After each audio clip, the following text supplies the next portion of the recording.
சட்டசபையில நீங்க ஒரு கேள்வி எழுப்புறீங்கன்னா அதற்குரிய அமைச்சர் எழுந்து பதில் அளிக்கும் போது ஒன்னும் கூச்சல் குழப்பம் இடாம இருக்கணும். ஒருவேளை அதுக்குரிய பதில் கிடைக்கும் போது நீங்க சட்டசபைக்குள்ள இருந்தீங்கன்னா கூச்சல் குழப்பம் பண்றீங்க. அப்படி இல்லைன்னா பதில் கொடுக்கறதுக்கு முன்னாடியே சட்டசபையை விட்டு வெளியில போயிடுறீங்க. கேள்விக்குரிய பதில் என்னன்னு தெரிஞ்சுக்கிறதுக்கு முன்னாடியே நீங்க சட்டசபையை விட்டு வெளியில போயிட்டீங்கன்னா நீங்க எப்படி சிறந்த எதிர்க்கட்சியா செயலாற்ற முடியும்? இந்த லட்சணத்துல திமுக ஆளுங்கட்சியா இருக்கிறத விட எதிர்கட்சியா இருக்கும்போது தான் ரொம்ப சிறப்பா செயலாற்றுவாங்கன்னு சொல்றாங்க. ஆளுங்கட்சியா இருக்கும்போது சரியா ஆட்சி பண்ணலன்னு தான் மக்கள் எதிர்கட்சியா உட்கார வச்சிருக்காங்க. நீங்க ஆளுங்கட்சியா இருக்கும்போது பல டிபார்ட்மெண்ட்ல ஊழல் பண்ணியிருக்கிறதா இப்ப கம்ப்ளைண்ட்ஸ் வந்துட்டு இருக்கு. சரி, எதிர்கட்சியாவது சிறப்பா செயல்படுவீங்கன்னு பார்த்தா எதற்கெடுத்தாலும் சட்டசபையை விட்டு வெளிநடப்பு செஞ்சிடறீங்க.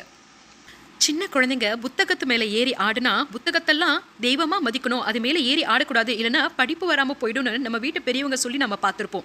அதே மாதிரி மக்கள் ஓட்டளிச்சு உங்களுக்கு சட்டசபைக்கு வர ஒரு வாய்ப்பை கொடுத்துருக்குறாங்க. அந்த சட்டசபையில் மக்களுக்கு தேவையான ஆக்கப்பூர்வமான விஷயங்களை பற்றி பேசி ஆக்கப்பூர்வமான விவாதங்களில் ஈடுபட்டிங்கன்னா ரொம்ப நல்லாயிருக்கும்.